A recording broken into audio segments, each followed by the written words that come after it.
ये कहानी है गुजरात के राजकोट जिले के पास स्थित वीरपुर गांव की, जहां एक ऐसा मंदिर है जो पूरे भारत में अनोखा है।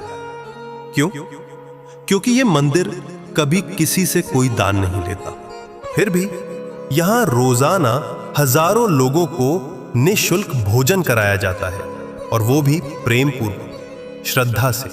जी हां, हम बात कर रहे हैं वीरपुर के जलाराम बाबा, जहां हर दिन कुछ ना कुछ चमत्कार घटते रहते हैं। और आज हम बात करेंगे ऐसे ही एक अद्भुत चमत्कार की, जो ना केवल श्रद्धालुओं का विश्वास बढ़ा देता है, बल्कि ये सिद्ध करता है कि जहां सच्ची सेवा और भक्ति होती है, वहां ईश्वर स्वयं व्यवस्था करते हैं। तो चलिए करते हैं कहानी की शुरुआत।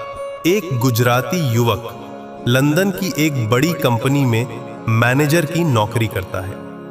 वो युवक जलाराम बापा का भक्त था। हर सुबह अपने टेबल पर जलाराम बापा की एक छोटी मूर्ति रखकर अगरबत्ती जलाता और हाथ जोड़कर प्रार्थना करता। उसका अंग्रेज बॉस ये सब रोज देखता और हंसकर सोचता, ये क्या कर रहा है। एक दिन जब गुजराती युवक रोज की तरह पूजा कर रहा था, तब उसके बॉस ने आकर कहा, you Indian idiot, what are you doing? ये सब क्या है?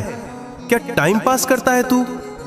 गुजराती युवक ने मुस्कुराते हुए कहा, ये मेरे भगवान हैं, मेरे इष्ट देव जलाराम बापा। बॉस ने हंसते हुए कहा, क्या कर सकते हैं तेरे भगवान? युवक ने जवाब देते हुए कहा, क्या कर सकते हैं ये मुझे नहीं पता, लेकिन जब भयंकर भीड़ आ जाए, जब सब कुछ खत्म होने लगे, मुसीबत में कोई साथ देने वाला ना हो, तब मेरे बापा ही सर्वशक्तिमान बनते हैं, जो गिरे हुए को थामते हैं, टूटी उम्मीदों को जगाते हैं। धीरे धीरे समय बीतता गया और एक ऐसा समय आया जब पूरे विश्व में मंदी छा गई। उस मंदी की चपेट में अंग्रेज बॉस की कंपनी भी आ गई। कंपनी का मार्केट डाउन होने लगा, सारे प्रोजेक्ट्स कैंसिल हो गए, क्लाइंट्स पीछे हटने लगे, 500 कर्मचारियों की नौकरी संकट में पड़ गई। ऐसे में वही अंग्रेज बॉस जो कभी उस गुजराती युवक की आस्था पर हंसा करता था, आज खुद घबराया हुआ उस गुजराती युवक को बुलाता है। हमारी कंपनी बंद होने की कगार पर है, हम कुछ नहीं कर पा रहे।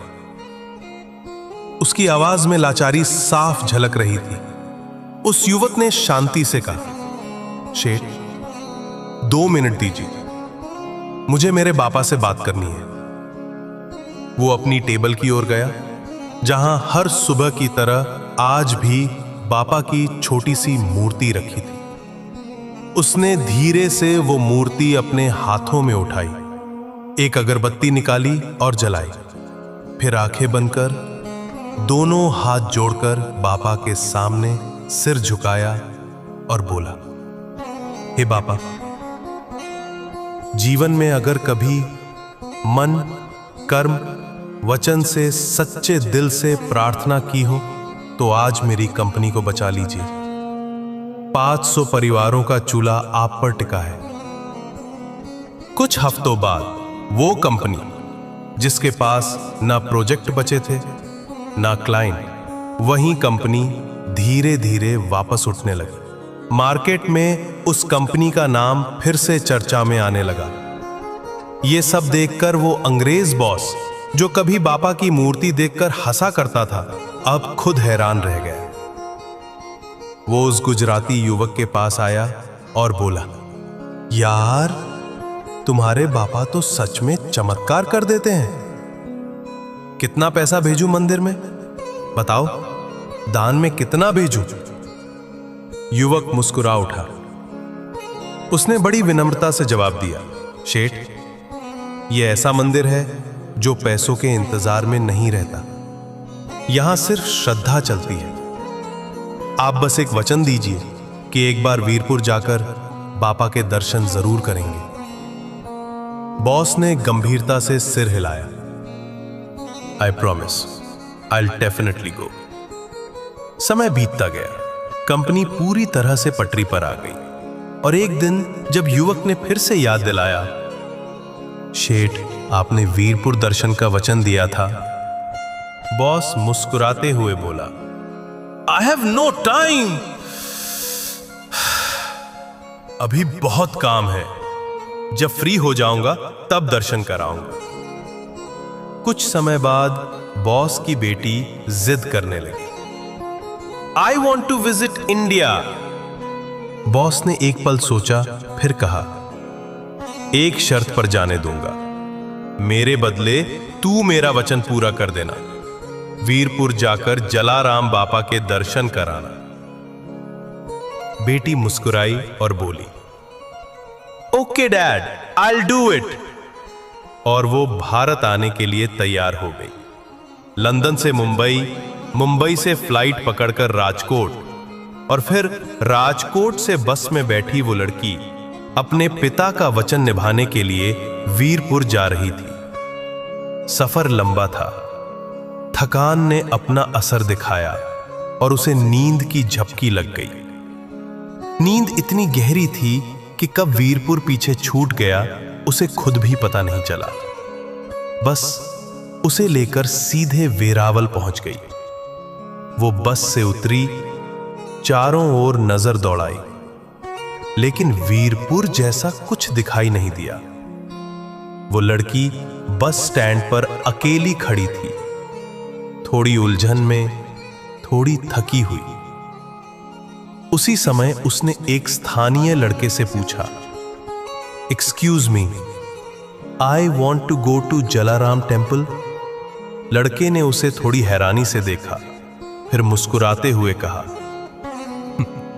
आप तो गलत जगह आ गई हैं बहन जी, जलाराम मंदिर तो वीरपुर में है, यहां से काफी दूर, वापस जाना होगा आपको। फिर वो लड़का विनम्रता से उसे वीरपुर जाने वाली बस में बिठा देता है। अंततः अगली सुबह के 5 बजे बस वीरपुर के बस स्टैंड पर आकर रुकती है। वीरपुर का बस स्टैंड गांव के बाहर हाईवे पर स्थित है और मंदिर भीतर की ओर।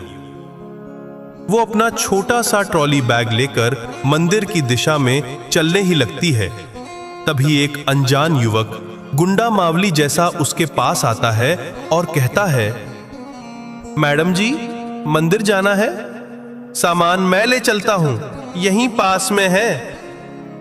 लड़की ने एक पल उसे देखा, थोड़ी थकी हुई थी, लंबा सफर किया था, किसी स्थानीय व्यक्ति की मदद मिल रही है, यह सोचकर चुपचाप उसने अपना बैग उसे थमा दिया।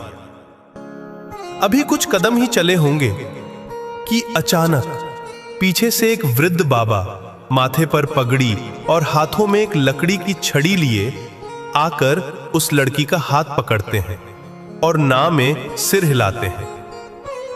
लड़की समझ जाती है कि ये बाबा उसे उस लड़के के साथ जाने से मना कर रहे हैं। उसने तुरंत अपना बैग वापस लिया और बाबा के साथ चुपचाप चल पड़ती है। वीरपुर की तंग गलियों से होते हुए बाबा उसे सीधा जलाराम बापा के मंदिर तक ले जाते हैं। मंदिर के मुख्य द्वार पर पहुंचते ही वो लड़की श्रीफल, साकर और अगरबत्ती लेकर उस मूर्ति के सामने खड़ी होती है। दोनों हाथ जोड़कर, सिर झुकाकर, बापा को नमन कर अपने पिता की मन्नत पूरी करती है कि तभी उसका ध्यान एक ब्लैक एंड व्हाइट फोटो पर जाता है। आपको ना पता हो तो बता दूं, वो फोटो एनसाइन एंड कंपनी द्वारा खींची गई वो एकमात्र ब्लैक एंड व्हाइट तस्वीर है। फोटो के सामने खड़ी होकर वो पुजारी से पूछती है, I want to meet this gentleman, मुझे इस बुजुर्ग से मिलना है। पीछे खड़ा एक युवक कहता है, मैडम, जिनसे आप मिलने की बात कर रही हैं वो तो देवलोक सिधार चुके हैं, उन्हें गुजरे कई साल हो चुके हैं। उसी क्षण उस लड़की के हाथ से थाली गिर जाती। ये कैसे हो सकता है? कल रात तो इन्होंने ही मेरा हाथ पकड़ा था, मुझे उस मवाली के हाथों से छुड़वाया था। यही तो है जलियान जोगी, जो सिर्फ अपनी धरती पर नहीं, विदेश की धरती पर भी किसी बेटी की आबरू बचाने के लिए आज की तारीख में आधी रात को अवतार लेते हैं, मेरी और आपकी श्रद्धा होनी चाहिए, वो बाकी सब खुद कर देंगे। अगर आप भी बापा में श्रद्धा रखते हैं तो इस कहानी को शेयर कीजिए, क्योंकि किसी की भी सच्ची प्रार्थना कभी खाली नहीं जाती। जय जलाराम बापा।